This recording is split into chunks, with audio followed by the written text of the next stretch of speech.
My definition of addiction is something that you can't stop, right?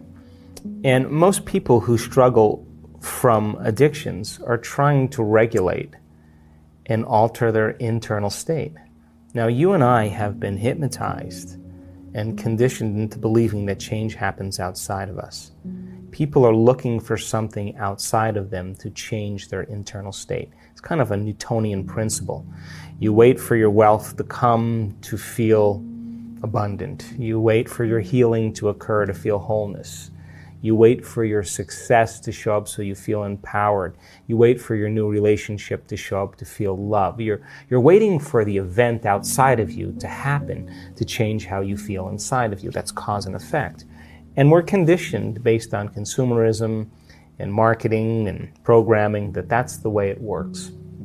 To get something to relieve yourself. And the problem with that is that people begin to confuse true happiness with pleasure, and they're not the same thing. So people who have addictions like that typically have had some very difficult past experiences that have branded them emotionally, and they just don't know how to change. They just don't know. And they're just looking for some relief inside of them so that they can make that feeling go away. So we can become distracted by our external environment for a period of time, But then when you realize that the sports car or the new wardrobe or the vacation or the whatever people do to try to make the feeling go away, the novelty of that thing outside of us wears off because we're trying to re-identify with our environment. When that goes away, the next thing that people do is they look for some immediate change. And so they take a drug. They drink something, they gamble, they watch pornography, and the event outside of them changes their internal chemistry. And the moment they notice that the pain or the emptiness goes away, the moment they feel differently, they look to see what caused it. And this is when the attachment begins. Here's the problem though. The rush of chemical change that takes place, the pleasure centers in the brain, there's a huge release of the pleasure chemicals. And the release, the intensity of those release of those chemicals begins to desensitize the receptor sites in the brain. So as the brain chemicals are released and the receptor sites become desensitized, the next time you gamble, the next time you take the drug, the next time you shop, you need a little bit more the next time. So then what happens is the pleasure centers start to get recalibrated to a higher and higher level. So you're always going to need more to make that feeling go away. Sounds like an addiction to me. And so people get lost because then without the dependency on that external substance, the body, which has become the mind, is craving its relief. And so an addiction really is when the body is the mind. So you may say with your conscious mind, I want to give up drinking, I want to give up pornography, I want to give up gaming, I want to give up over shopping, I want to give it up consciously.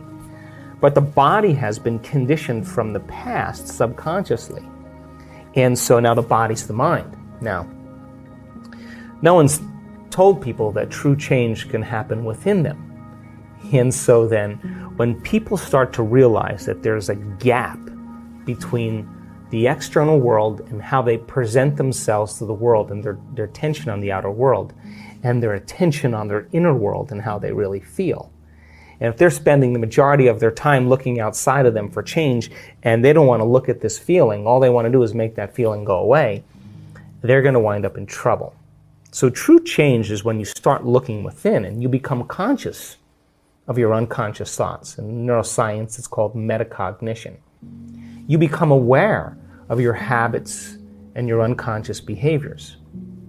And you look at those emotions that are connected to past experiences and allow yourself to observe them. So then think about this. If 95% of who we are by the time we're 35 years old are those programmed states, the moment you're observing how you think, how you act, and how you feel, it means you're no longer the program. You're now a consciousness observing the program, and you're beginning to objectify your subjective self. You are seeing yourself through the eyes of someone else. Turns out that the size of the frontal lobe, the crowning achievement of the human being,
40% of our entire brain. That's what separates us from all other species. It's the boss, it's the CEO, it's the conscience, it's the creative center. It's what speculates possibilities, it's what learns from its mistakes, it's what has intention, attention. It regulates and controls behaviors and emotional reactions. When your forebrain begins to turn on, when that begins to happen, you are now beginning to become the executive in your life. You're starting to gain more control over your life. If you're living primarily as the body-mind, then the hindbrain is looking for some chemical relief. So by the mere fact that you can begin to observe who you're being means you can modify who you are to do a better job in life. It's difficult because we're breaking out of a biological mold. It's difficult because most people don't know that they have within their reach all the tools to do it. I can tell you that there is a strong majority of people who are still taking the placebo, who are still making their changes. Because we know that, like in a Parkinson's study, you give Parkinson's patients a placebo and more than 50% of them, their intention tremors go away. But if you take those people after they're making 200 times the amount of dopamine by getting a saline injection or an injection of distilled water, they're making their own dopamine, and Parkinson's is a deficiency in dopamine.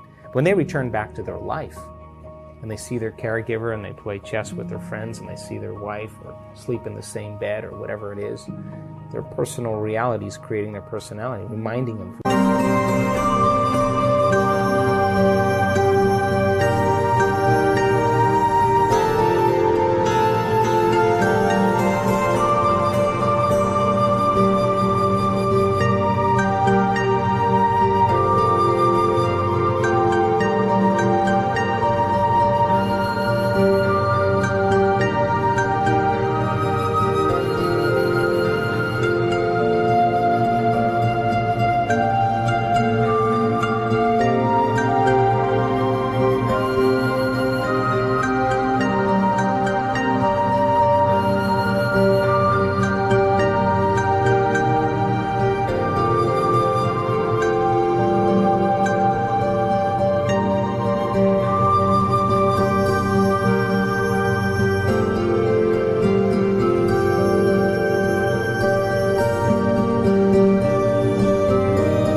Their disease comes back because they're back to the same identity.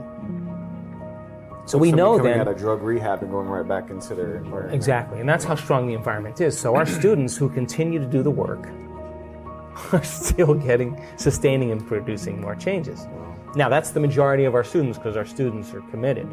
But we do have students that don't make it. Why? Because we're doing something that is unknown. We're doing something. Not everybody is going to make that. Like, not everybody's going to finish the mile. Not everybody's going to make the journey to the top of the mountain. You know, it's a journey. And so we ask people then, the ones that have had chronic diseases or conditions, the majority of them, by the way, are still doing exceptionally well. Some of them have had the disease return. And what we have them do is measure. Every 3 months or 6 months, you measure. Why? Because this is not about denial. This is about knowing. So the people who have had some conditions return, we ask them to measure, and then we ask them to go at it again. And if their values aren't changing, we ask them to intervene with other medical means or whatever they need to improve. So the ones that have had the healings, though, the majority of them are still doing exceptionally well. Some of them that stop taking the placebo or they lose their job, they lose their mother, they lose their life, and they get stressed, and they go back to their old self. Well, it's a matter of time when we're going to start seeing some of those conditions return.